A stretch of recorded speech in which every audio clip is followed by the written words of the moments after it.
के नाम से प्रसिद्ध बीकानेर बोल रहा हूं।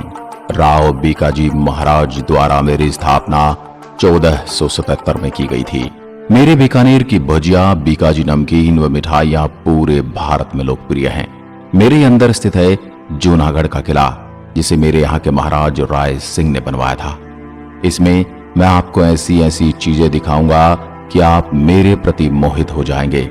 इस किले की सुंदरता में मेरे अंदर मैंने बहुत कुछ समेटा हुआ है। और मेरे ही अंदर स्थित है मां करणी का मंदिर, जहां 25,000 से ज्यादा चूहों के मंदिर में निवास करने के कारण मेरा यह मंदिर चूहों की देवी के नाम से जाना जाता है। इसका इतिहास भी मैं आपको बताने वाला हूं। मेरे इस प्राचीन और विशाल संस्कृति वाले शहर में आपको 16वीं शताब्दी की इमारतें और अलंकृत वास्तुकला की झलक भी देखने को मिल जाएगी। मैं दुनिया के पर्यटकों के लिए छुट्टियां मनाने के लिए सबसे ज्यादा आकर्षित करने वाले स्थानों में से एक हूं। युद्ध की समृद्ध विरासत, स्थानीय बाजार, थार रेगिस्तान, सांस्कृतिक स्थल और हड़प्पा सभ्यता की संस्कृति का अनुभव बीकानेर में किया जा सकता है। मैं बीकानेर नई दिल्ली से 425 किलोमीटर, जयपुर से 135 किलोमीटर और ब्लू सिटी जोधपुर से 250 किलोमीटर की दूरी पर बसा हुआ हूं। मेरे पड़ोसी जिले मुख्यतः श्री गंगानगर, हनुमानगढ़, चूरू, नागौर, जोधपुर, जैसलमेर और 168 किलोमीटर की सीमा हमारे पड़ोसी दुश्मन देश से जुड़ा हुआ हूं। राव जोधा के पुत्र राव बीका ने मां करणी के आशीर्वाद से 1488 में मेरी नींव रखी थी और मेरे इस सुंदर शहर को बसाकर इसको अपनी राजधानी बनाया था। 30,247 किलोमीटर में फैलाव के साथ में राजस्थान का दूसरा सबसे बड़ा जिला हूं। मैं मुख्यतः 8 तहसीलों से मिलकर बना हुआ हूं।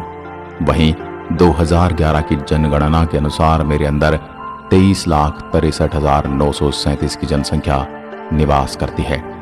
मेरे शहर को मेरे यहाँ का डेजर्ट, ऊंटों की सफारी, लंबी लंबी मूछों वाले मेरे रंग बिरंगे लोग, मेरे यहाँ की संस्कृति देश विदेश में मेरी ख्याति स्थापित करती है। मैं एक बहुत ही रंगीन शहर हूँ जो अपने सौंदर्य और सुंदरता को अपने आप में समेटे हुए है। मेरे यहाँ की विश्व प्रसिद्ध हवेलियां, किले, पैलेस दुनिया भर के लोगों को अपनी ओर आकर्षित करते हैं। इसलिए तो मुझे पर्यटकों का गढ़ माना जाता है। मेरा इतिहास काफी ऐतिहासिक और वीरतापूर्ण रहा है। मेरे यहाँ के पुरुषों की पोशाक लंबा अंगरखा, धोती, जब्बा, जिसे मारवाड़ी भाषा में जाबी भी बोला जाता है, और राजस्थानी पगड़ी है। वहीं मेरे यहाँ की माताओं बहनों की बात करूं तो सूती लहंगा, चोली और दुपट्टे के साथ हाथ में बाहों तक रिंगे पहने आकर्षक लगती हैं। मेरे यहाँ की बोली जाने वाली भाषा मुख्यतः मारवाड़ी है, जो राजपूतों द्वारा बोली जाने वाली मुख्यतः भाषा है। लेकिन आजकल पर्यटकों को घुमाने और सरकारी अमूमन रूप से हिंदी और अंग्रेजी भाषा का प्रयोग ज्यादा किया जाता है। आज मैं आपको सीधे लिए चलता हूँ बीकानेर के पर्यटक स्थलों के दर्शन करवाने। सबसे पहले आपको लिए चलता हूँ राती घाटी। प्राचीन समय में मुझे राती घाटी के नाम से जाना जाता था। राव बीका ने अपने लिए एक टीले पर एक छोटा सा किला बनवाया था। मेरे इस किले को बीका की टेकरी भी कहा जाता है, जहां वर्तमान में श्री लक्ष्मीनाथ मंदिर परिसर के सामने ही गणेश जी का मंदिर भी स्थित है। 1488 ईस्वी में राती घाटी नामक स्थान पर बीकानेर की स्थापना पर उसे अपनी राजधानी बनाया गया। राव बीकाजी की छतरी पर राती घाटी विजय दिवस लोक उत्सव के रूप में मनाया जाता है। भारत की स्वतंत्रता के बाद 30 मार्च 1949 को राजस्थान एकीकरण के चौथे चरण के तहत मेरी रियासत को राजस्थान में लिया गया। अब चलते हैं जूनागढ़ के किले की ओर। मेरे यहाँ इस किले को वास्तव में चिंतामणि किले और बीकानेर किले के नाम से भी जाना जाता है, और 20वीं शताब्दी के प्रारंभ में मेरे इस भव्य किले का नाम बदलकर जूनागढ़ रख दिया गया, क्योंकि 20वीं शताब्दी में किले में रहने वाले परिवार लालगढ़ महल में स्थानांतरित हुए थे।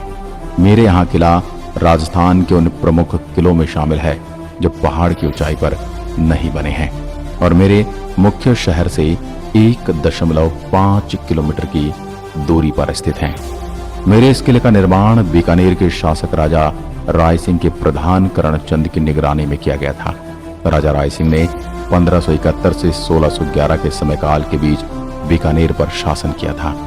मेरे इस किले पर कई बार देशी और विदेशी दुश्मनों ने आक्रमण किया, लेकिन कभी इसे कोई हासिल न कर सका। सिर्फ कामरान मिर्जा ने ही एक दिन के लिए इस पर नियंत्रण रखा था। कामरान मुगल बादशाह बाबर के दूसरे बेटे थे, जिन्होंने 1534 में बीकानेर पर आक्रमण किया था और उसके बाद मुझ पर राव जीत सिंह का शासन था। आज भी मेरा दुर्ग गर्व से अपने इतिहास को बयान करता है और कहता है, मुझे कभी कोई शासक हरा नहीं पाया। कहते हैं कि इतिहास में सिर्फ एक बार किसी गैर शासक द्वारा इस भव्य किले पर कब्जा किए जाने के प्रयास का जिक्र होता है। कहा जाता है कि मुगल शासक कामरान जूनागढ़ की गद्दी हथियाने और किले पर फतह करने में कामयाब हो गया था, लेकिन 24 घंटे के अंदर उसे सिंहासन छोड़ना पड़ा। इसके अलावा कहीं कोई उल्लेख नहीं मिलता कि जूनागढ़ को किसी शासक ने फतह किया हो।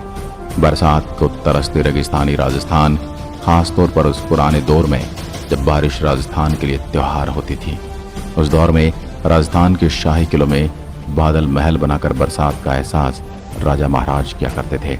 इसलिए मैं जूनागढ़ किला खास तौर पर बने बादल महल के लिए काफी चर्चित हूँ।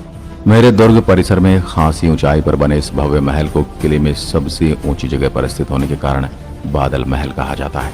मेरे महल में पहुंचकर वाकई लगता है जैसे आप आसमान के किसी बादल पर आ गए हों। नीले रंग के बादलों से सजी दीवारें बरखा की फुहारों का एहसास दिलाती हैं। यहाँ बहने वाली ताजा हवा मेरे दर्शकों की सारी थकान दूर कर देती है। मेरे यहाँ किला पूरी तरह से थार रेगिस्तान के लाल बलुआ पत्थर से बना है, हालांकि इसके भीतर संगमरमर का काम किया गया है। मेरे इस सुंदर किले में देखने लायक कई शानदार चीजें हैं। यहाँ राजा की समृद्ध विरासत के साथ साथ उनकी हवेलियां और कई मंदिर भी हैं।